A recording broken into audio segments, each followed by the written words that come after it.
രാത്രിയിൽ ആകാശത്ത് മിന്നിത്തിളങ്ങുന്ന നക്ഷത്രങ്ങളെ അത്ഭുതത്തോടെ നോക്കി നിൽക്കാറുള്ളവരാണ് നമ്മൾ.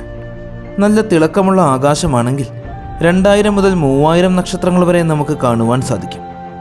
നമ്മൾ വസിക്കുന്ന ഗാലക്സിയായ ആകാശഗംഗയ്ക്കുള്ളിൽ മാത്രം സൂര്യനെ പോലെയും സൂര്യനേക്കാൾ ചെറുതും വലുതുമായ 40,000 കോടി നക്ഷത്രങ്ങളാണുള്ളത്. അനേകം പ്രകാശവർഷങ്ങൾക്കപ്പുറത്ത് സ്ഥിതി ചെയ്യുന്ന ഈ നക്ഷത്രങ്ങളെല്ലാം എങ്ങനെയായിരിക്കും രൂപം കൊണ്ടത്? നമ്മുടെ സൂര്യൻ ജനിച്ചത് എങ്ങനെയായിരിക്കും?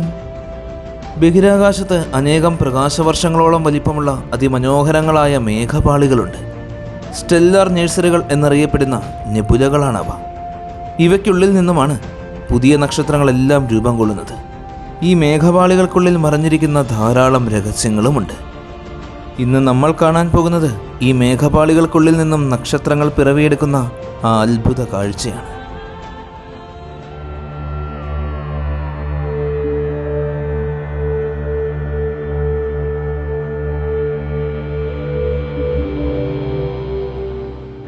ഭൂമിയിൽ നമ്മൾ വസിക്കുന്ന ഈ ഉപരിതലത്തിൻ്റെ മുകളിൽ ഭൂമിക്ക് ചുറ്റിലുമായിട്ടുള്ള അന്തരീക്ഷത്തിൻ്റെയും വെളിയിലുള്ള ഭാഗത്തെയാണ് നമ്മൾ ബഹിരാകാശം അഥവാ ശൂന്യാകാശം എന്ന് വിളിക്കുന്നത്. ശൂന്യാകാശം എന്ന് പറയുമ്പോൾ നമ്മുടെ മനസ്സിലേക്ക് വരുന്നത് ശൂന്യത മാത്രമാണ്. ബഹിരാകാശത്ത് ഏറ്റവും ശൂന്യമായ ഭാഗം എന്ന് പറയുന്നത് നക്ഷത്ര വ്യവസ്ഥകൾക്കിടയിൽ അനേകം പ്രകാശവർഷങ്ങളോളം വിസ്തൃതിയിൽ പടർന്നു കിടക്കുന്ന ഇൻ്റർസ്റ്റെല്ലാർ സ്പേസിനെയാണ്. നക്ഷത്ര വ്യവസ്ഥകൾ എന്നാൽ നക്ഷത്രവും അതിനെ ചുറ്റുന്ന ഗ്രഹങ്ങളും അടങ്ങുന്ന സൗരയൂഥങ്ങളാണ്. എന്നാൽ ഇവയ്ക്കിടയിലുള്ള ഈ ഇൻ്റർസ്റ്റെല്ലാർ സ്പേസ് യഥാർത്ഥത്തിൽ ശൂന്യമല്ല.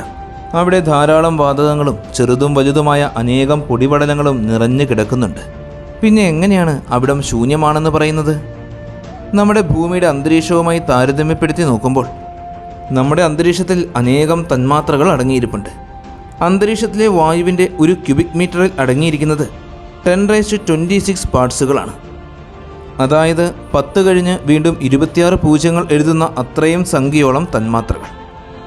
എന്നാൽ നക്ഷത്ര വ്യവസ്ഥകൾക്കിടയിലുള്ള ഇൻ്റർസ്റ്റെല്ലാർ സ്പേസിലെ ഒരു ക്യൂബിക് മീറ്ററിൽ അടങ്ങിയിരിക്കുന്നത് വെറും 10 ലക്ഷം തന്മാത്രകൾ മാത്രമാണ്.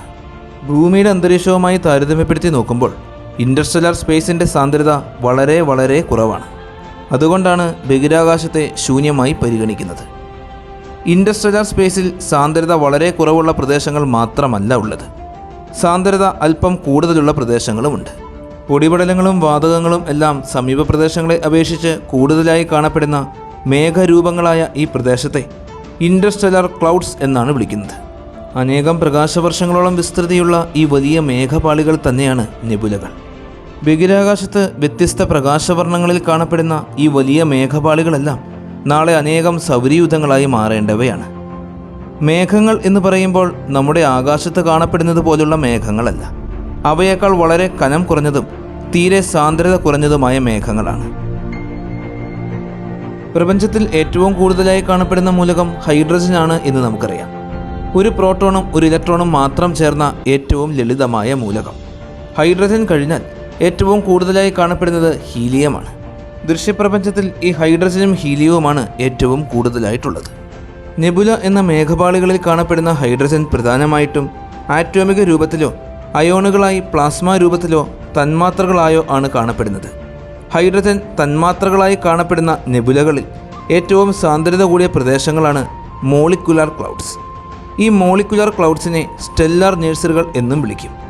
കാരണം നെബുലകളുടെ ഈ പ്രദേശത്താണ് പുതിയ നക്ഷത്രങ്ങൾ ജനിക്കുന്നത്. നമ്മുടെ ഗാലക്സിയായ ആകാശഗംഗയ്ക്കുള്ളിൽ മാത്രം ഇതുപോലുള്ള 100,000-ത്തിലും അധികം സ്റ്റെല്ലാർ നേഴ്സറികളെ നമ്മൾ കണ്ടെത്തിയിട്ടുണ്ട്. 100 കണക്കിന് പ്രകാശവർഷങ്ങളോളം നീണ്ടുകിടക്കുന്ന ഇവയിൽ ഓരോന്നിലും നമ്മുടെ സൂര്യനെ പോലെയും സൂര്യനേക്കാൾ ചെറുതും വലുതുമായ അനേകം നക്ഷത്രങ്ങളുണ്ട്. ഈ നെബുലകളെല്ലാം നക്ഷത്രങ്ങൾ പുറത്തുവിടുന്ന പ്രകാശം കൊണ്ട് ബഹിരാകാശത്ത് തിളങ്ങി നിൽക്കും. അതുകൊണ്ട് തന്നെ നമുക്ക് നെബുലകളെ ഭൂമിയിൽ നിന്നുകൊണ്ട് കാണുവാനും സാധിക്കും. അനേകം പ്രകാശവർഷങ്ങളോളം വലിപ്പമുണ്ട് എന്ന് പറയുമ്പോഴും വലിപ്പം കൂടിയ നെബുലകൾ മാത്രമല്ല ഉള്ളത്. 1-2 പ്രകാശവർഷം മാത്രം വ്യാസമുള്ള കുഞ്ഞൻ മേഘപാളികളും പ്രപഞ്ചത്തിലുണ്ട്. അവയിൽ വളരെ കുറച്ച് പദാർത്ഥങ്ങൾ മാത്രമേ ഉണ്ടാകൂ. ഇത്തരം കുഞ്ഞന്മാരായ മേഘപാളികളെ വിളിക്കുന്നത് ബോക് ഗ്ലോബുലസ് എന്നാണ്. എങ്ങനെയാണ് ഈ മേഘപാളികൾക്കുള്ളിൽ നിന്നും നക്ഷത്രങ്ങൾ ജനിക്കുന്നത് എന്ന് നമുക്ക് നോക്കാം. ചെറുതും വലുതുമായ ഇത്തരം ഇൻ്റർസ്റ്റെല്ലാർ മേഘങ്ങൾ അതുപോലെ തന്നെ നിലനിൽക്കുന്നതിനുള്ള കാരണം വിപരീത ദിശയിലുള്ള 2 ഫോഴ്സുകളുടെ സന്തുലിതാവസ്ഥയാണ്. അതായത് വാതകങ്ങൾ നിറഞ്ഞു കിടക്കുന്ന ഈ മേഘങ്ങൾക്കുള്ളിൽ നിന്നും പുറത്തേക്കുള്ള മർദ്ദവും അവയുടെ അകത്തേക്കുള്ള ഗുരുത്വാകർഷണ ബലവും. ഈ സന്തുലിതാവസ്ഥ നഷ്ടപ്പെട്ട് കഴിയുമ്പോഴാണ് അവിടെ നക്ഷത്രങ്ങൾ രൂപപ്പെടാൻ തുടങ്ങുന്നത്. ഒരുപാട് പദാർത്ഥങ്ങളടങ്ങിയ ഒരു നെബുലയിൽ ഗുരുത്വാകർഷണ ബലം കൂടുതലായിരിക്കും, അതായത് അതിൻ്റെ ഇൻറ്റേർണൽ പ്രഷറിനേക്കാൾ കൂടുതൽ. അങ്ങനെ ഒരു മോളിക്കുലർ ക്ലൗഡ്സിന് ഇൻറ്റേർണൽ പ്രഷറിനേക്കാൾ കൂടുതൽ ഗുരുത്വാകർഷണ ബലം ഉണ്ടാകുന്നതിനാവശ്യമായ പദാർത്ഥങ്ങളെയാണ് ജീൻസ് മാസ് എന്ന് വിളിക്കുന്നത്. അങ്ങനെ ഈ സന്തുലിതാവസ്ഥ നഷ്ടപ്പെട്ട് കഴിയുമ്പോൾ ആ നെബുലയ്ക്കുള്ളിൽ നക്ഷത്രങ്ങൾ ജനിക്കുന്നതിനുള്ള സാഹചര്യങ്ങൾ രൂപപ്പെടുകയാണ്. അങ്ങനെ ഗുരുത്വാകർഷണ ബലത്തിൻ്റെ ശക്തിയിൽ ഉള്ളിലേക്ക് ചുരുങ്ങിപ്പോകുന്ന വലിയ മേഘപാളികളിൽ നിന്നും അനേകം നക്ഷത്രങ്ങൾ ജനിക്കാൻ തുടങ്ങും. ഈ മേഘപാളികൾക്കെല്ലാം ഒരു ആംഗുലാർ മൊമെൻ്റമുണ്ട്. ഇവയെല്ലാം വളരെ പതിയെയാണ് ഭ്രമണം ചെയ്യുന്നത് എങ്കിലും അവയുടെ ആംഗുലാർ മൊമെൻ്റം വളരെ കൂടുതലായിരിക്കും. ഈ മേഘങ്ങളുടെ സന്തുലിതാവസ്ഥ നഷ്ടപ്പെട്ട് ഗ്രാവിറ്റി കാരണം അവ സങ്കോചിക്കാൻ തുടങ്ങുമ്പോൾ കേന്ദ്രഭാഗത്ത് സാന്ദ്രത കൂടിയ പദാർത്ഥങ്ങളെല്ലാം കൂടിച്ചേർന്ന് ഒരു ഗോളം രൂപപ്പെടും.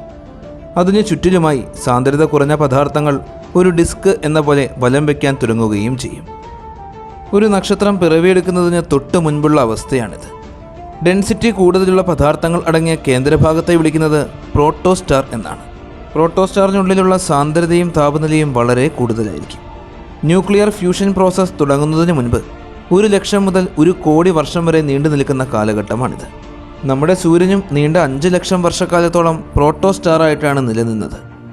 പിന്നീട് ചുറ്റിലും വലം വെച്ചുകൊണ്ടിരിക്കുന്ന ഡിസ്കിലുള്ള ഡെൻസിറ്റി കൂടിയ പദാർത്ഥങ്ങൾ പ്രോട്ടോസ്റ്റാറിലേക്ക് വന്നു കൂടുകയും അങ്ങനെ ഡെൻസിറ്റി വർദ്ധിക്കുകയും ചെയ്യും. അതിൻ്റെ ഫലമായി ഗുരുത്വാകർഷണ ബലം മൂലം പ്രോട്ടോസ്റ്റാർ വീണ്ടും ചെറുതാകാൻ തുടങ്ങും. അതിൻ്റെ ഫലമായി അതിനുള്ളിലെ താപനില 10 മടങ്ങ് വർദ്ധിക്കുകയും 10,000 ഡിഗ്രി സെൽഷ്യസിൽ എത്തിക്കഴിയുമ്പോൾ ഹൈഡ്രജൻ ആറ്റത്തിൽ നിന്നും ഇലക്ട്രോണുകൾ സ്വതന്ത്രമായി ഹൈഡ്രജൻ അയോണായി മാറുകയും ചെയ്യും. പിന്നീട് വീണ്ടും താപനില ഉയർന്ന് 29,000 ഡിഗ്രി സെൽഷ്യസ് എത്തിക്കഴിയുമ്പോൾ ഹീലിയത്തിനും ഇതുതന്നെ സംഭവിക്കും. അങ്ങനെ അയോണുകൾ അടങ്ങിയ ഈ പ്രോട്ടോസ്റ്റാർ കാലങ്ങൾ കഴിയുന്തോറും വീണ്ടും ചെറുതാവുകയും അതിനുള്ളിലെ താപനില വർദ്ധിച്ച് 1,00,00,000 ഡിഗ്രി സെൽഷ്യസ് വരെ എത്തുകയും ചെയ്യും. ആ സമയത്ത് ന്യൂക്ലിയർ ഫ്യൂഷൻ എന്ന പ്രോസസ്സ് ആരംഭിക്കും. അങ്ങനെ അതൊരു നക്ഷത്രമായി മാറും. കൂടാതെ ചുറ്റിലും വലം വെച്ചുകൊണ്ടിരുന്ന പദാർത്ഥങ്ങളിൽ നിന്നും ഡെൻസിറ്റി കൂടിയവ കൂടിച്ചേർന്ന് ഗോളാകൃതി പ്രാപിക്കുകയും ഗ്രഹങ്ങൾ രൂപം കൊള്ളുകയും ചെയ്യും. അതായത് ഒരു നെബുലയിലെ മോളിക്കുലർ ക്ലൗഡ് അതിൻ്റെ ഗുരുത്വാകർഷണ ബലം മൂലം ലക്ഷക്കണക്കിന് വർഷങ്ങൾ കൊണ്ട് പല വ്യത്യസ്ത ഘട്ടങ്ങളിലൂടെയും കടന്ന് അവസാനം അതൊരു നക്ഷത്രമായി മാറും. ഇതുപോലെ നക്ഷത്രങ്ങളെ ജനിപ്പിക്കുന്ന വളരെ വ്യത്യസ്ത തരത്തിലുള്ള നെബുലകൾ പ്രപഞ്ചത്തിലുണ്ട്. അവയെ പ്രധാനമായും 4 തിരിക്കാം: dark nebula, emission nebula, planetary nebula, reflectory nebula. Dark നെബുലയിൽ കാർബൺ, സിലിക്കേറ്റ് തുടങ്ങിയ മൂലകങ്ങൾ അടങ്ങിയ പദാർത്ഥങ്ങളാണ് ധാരാളമായിട്ടുള്ളത്. പ്രകാശത്തെ കടത്തിവിടാത്ത ഈ പദാർത്ഥങ്ങൾക്ക് പുറമെ കാർബൺ മോണോക്സൈഡ്, നൈട്രജൻ തുടങ്ങിയവയുമുണ്ട്. അതായത് ഈ നെബുല സ്വയം പ്രകാശിക്കുകയോ മറ്റു നക്ഷത്രങ്ങളിൽ നിന്ന് വരുന്ന പ്രകാശത്തെ പ്രതിഫലിപ്പിക്കുകയോ ചെയ്യുകയില്ല. അതുകൊണ്ടാണ് ഡാർക്ക് നെബുല എന്ന് വിളിക്കുന്നത്. ഇൻഫ്രാറെഡ് സ്പെക്ട്രം ഉപയോഗിച്ചാണ് നമ്മൾ ഈ നെബുലയെ കണ്ടെത്തിയിട്ടുള്ളത്. നമ്മുടെ ഗാലക്സിയായ ആകാശഗംഗയ്ക്കുള്ളിൽ അത്യാധുനിക സംവിധാനങ്ങൾ ഉപയോഗിച്ച് നമുക്കൊരു ഡാർക്ക് നെബുലയെ കണ്ടെത്താൻ സാധിച്ചിട്ടുണ്ട്. അടുത്തത് എമിഷൻ നെബുലയാണ്. ഈ നെബുലയിൽ പ്രധാനമായും അടങ്ങിയിരിക്കുന്നത് ഹൈഡ്രജനും ഹീലിയവുമാണ്. ഈ നെബുലയ്ക്ക് ധാരാളമായി തിളക്കമുണ്ട്. അതിനുള്ള കാരണം എമിഷൻ നെബുല പ്രകാശത്തെ ഒരുപാട് പുറത്തേക്ക് വിടുന്നുണ്ട്. ഇതിനുള്ളിലാണ് ഏറ്റവും കൂടുതൽ നക്ഷത്രങ്ങൾ പിറവിയെടുക്കുന്നത്. അടുത്തത് പ്ലാനറ്ററി നെബുല. അതായത് ഗ്രഹങ്ങൾ കൂടുതലായി ഉണ്ടാകാനുള്ള സാധ്യത ഈ നെബുലയിലാണ്. സൂര്യൻ രൂപം കൊള്ളുന്ന സമയത്ത് സൂര്യന് ചുറ്റിലുമുണ്ടായിരുന്ന പ്ലാനറ്ററി നെബുലയുടെ അവശിഷ്ടങ്ങളിൽ നിന്നാണ് സൗരയൂഥം രൂപം കൊണ്ടത് എന്നാണ് പറയുന്നത്. അടുത്തത് റിഫ്ലക്ടറി നെബുലയാണ്. വലിയ നക്ഷത്രങ്ങൾക്ക് സൂപ്പർനോവ സംഭവിക്കുമ്പോൾ ഉണ്ടാകുന്ന പൊടിപടലങ്ങളും അവശിഷ്ടങ്ങളും എല്ലാം കൂടിച്ചേർന്നാണ് ഈ റിഫ്ലക്ടറി നെബുല ഉണ്ടാകുന്നത്. ഇവ എല്ലാ വശങ്ങളിലേക്കും പ്രകാശത്തെ പ്രതിഫലിപ്പിക്കും. എന്താണ് നെബുലയെന്നും നെബുലയ്ക്കുള്ളിൽ എങ്ങനെയാണ് ഒരു നക്ഷത്രം രൂപപ്പെടുന്നത് എന്നും വ്യത്യസ്ത തരത്തിലുള്ള നെബുലകൾ ഏതെല്ലാമാണ് എന്നും നമുക്ക് മനസ്സിലായി കഴിഞ്ഞു.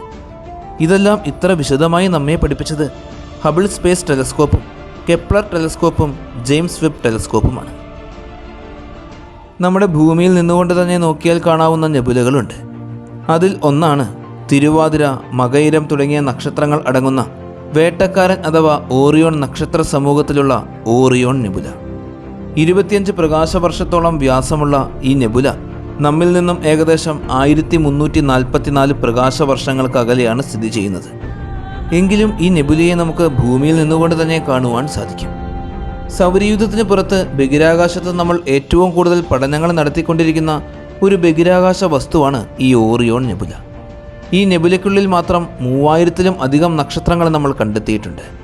ഈ നക്ഷത്രങ്ങൾക്കിടയിലെല്ലാം ധാരാളം കുട്ടി നക്ഷത്രങ്ങളുമുണ്ട്, അതായത് നക്ഷത്രങ്ങളായി മാറിക്കൊണ്ടിരിക്കുന്ന പ്രോട്ടോസ്റ്റാറുകൾ.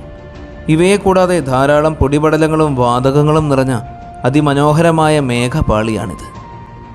നമ്മുടെ സൂര്യൻ്റെ 40 മടങ്ങ് മാസും 8 മടങ്ങ് വലിപ്പവും ഉപരിതല താപനിലയും സൂര്യൻ്റെ 2.5 ലക്ഷം മടങ്ങ് പ്രകാശ തീവ്രതയുമുള്ള ഒരു വലിയ നീല നക്ഷത്രം ഈ നെബുലയിലുണ്ട്.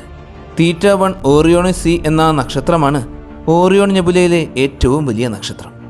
ഓറിയോൺ നെബുലയുടെ ഈ പ്രകാശത്തിന് കാരണം തന്നെ ഈ നക്ഷത്രമാണ്. ഇവയെ കൂടാതെ ഓറിയോൺ നെബുലയിൽ ഒരു വലിയ നക്ഷത്ര സമൂഹത്തെയും നമുക്ക് കാണുവാൻ സാധിക്കും. ഏകദേശം 2000-ഓളം നക്ഷത്രങ്ങൾ അടങ്ങുന്ന ട്രിപ്പീസിയം ക്ലസ്റ്റർ. അനേകം നക്ഷത്രങ്ങളാണ് ഈ ക്ലസ്റ്ററിനുള്ളിൽ പിറവിയെടുത്തുകൊണ്ടിരിക്കുന്നത്. ഈ ഓറിയോൺ നെബുലയെക്കാളും ഭൂമിയോട് ഏറ്റവും അടുത്ത് സ്ഥിതി ചെയ്യുന്ന നെബുലയാണ് 700 പ്രകാശവർഷങ്ങൾക്കകലെയുള്ള ഹെലിക്സ് നെബുല. നമ്മുടെ തൊട്ടടുത്തുള്ള ഈ ഒരു നെബുലയെ ശാസ്ത്രലോകം വിശേഷിപ്പിച്ചുകൊണ്ടിരിക്കുന്നത് ദൈവത്തിൻ്റെ കണ്ണ് എന്നാണ്. ഇതൊരു പ്ലാനറ്ററി നെബുലയാണ്. വളരെ പ്രകാശം കൂടിയ ഒരു വെള്ളക്കുള്ളൻ അഥവാ വൈറ്റ് ഡ്വാർഫ് നക്ഷത്രം ഈ നെബുലയുടെ കൃത്യം മധ്യഭാഗത്തായിട്ട് സ്ഥിതി ചെയ്യുന്നുണ്ട്. 2.5 പ്രകാശവർഷത്തോളം പരന്നു കിടക്കുന്ന ഈ ഹെലിക്സ് നെബുലയ്ക്ക് ഏകദേശം 12,000 വർഷക്കാലത്തോളം പഴക്കമുണ്ട് എന്നാണ് പറയുന്നത്. ഈ നെബുലയ്ക്കുള്ളിൽ നമ്മുടെ സൗരയൂഥത്തെക്കാളും ഒരുപാട് വലിപ്പമുള്ള 4000 കണക്കിന് കോമിറ്ററി നോട്ട്സ് അഥവാ ധൂമഖേദ കെട്ടുകൾ കാണാൻ സാധിക്കും. ഭൂമിയുടെ ഏറ്റവും അടുത്ത് സ്ഥിതി ചെയ്യുന്ന ഈ ഹെലിക്സ് നെബുല അക്വാറിസ് എന്ന നക്ഷത്ര സമൂഹത്തിനുള്ളിലാണുള്ളത്. അടുത്തത് ദൃശ്യപ്രപഞ്ചത്തിൽ നമ്മൾ കണ്ടെത്തിയിട്ടുള്ള ഏറ്റവും വലിയ നെബുലയാണ്. ഭൂമിയിൽ നിന്നും ഏകദേശം 1,70,000 പ്രകാശവർഷങ്ങൾക്ക് അകലെ സ്ഥിതി ചെയ്യുന്ന 1000 പ്രകാശവർഷത്തോളം വലിപ്പമുള്ള ടെറൻഡുലാർ നെബുല. നമ്മൾ ഒരുപാട് പഠനങ്ങൾ നടത്തിക്കൊണ്ടിരിക്കുന്ന ഓറിയോൺ നെബുലയുടെ 40 ഇരട്ടിയിലും കൂടുതൽ വലിപ്പമുണ്ട് ഈ ടെറൻഡുലാർ നെബുലയ്ക്ക്. 5 ലക്ഷം സൂര്യന്മാരെക്കാൾ കൂടുതൽ മാസുള്ള ഈ നെബുലയ്ക്കുള്ളിലാണ് പ്രപഞ്ചത്തിലെ ഏറ്റവും മാസ് കൂടിയ നക്ഷത്രമായ R136a1 എന്ന നക്ഷത്രം സ്ഥിതി ചെയ്യുന്നത്. നമ്മുടെ ആകാശഗംഗയ്ക്കും പുറത്ത് ഒരുപാട് അകലത്തിലാണ് ഈ നെബുലയുള്ളത്. നക്ഷത്രങ്ങളെ ജനിപ്പിക്കുന്ന അതിമനോഹരങ്ങളായ മേഘപാളികളായ നെബുലകളെക്കുറിച്ചും അതിനുള്ളിൽ നിന്നും ഒരു നക്ഷത്രം എങ്ങനെയാണ് പിറവിയെടുക്കുന്നത് എന്നതിനെക്കുറിച്ചുമുള്ള ഈ വീഡിയോ എല്ലാവർക്കും വളരെ ഇഷ്ടമായി എന്ന് വിശ്വസിക്കുന്നു. നിങ്ങളുടെ എല്ലാവരുടെയും സപ്പോർട്ടുകൾ കൂടെ ഉണ്ടാകണം. നല്ലൊരു വീഡിയോയുമായി അടുത്ത എപ്പിസോഡിൽ കാണാം.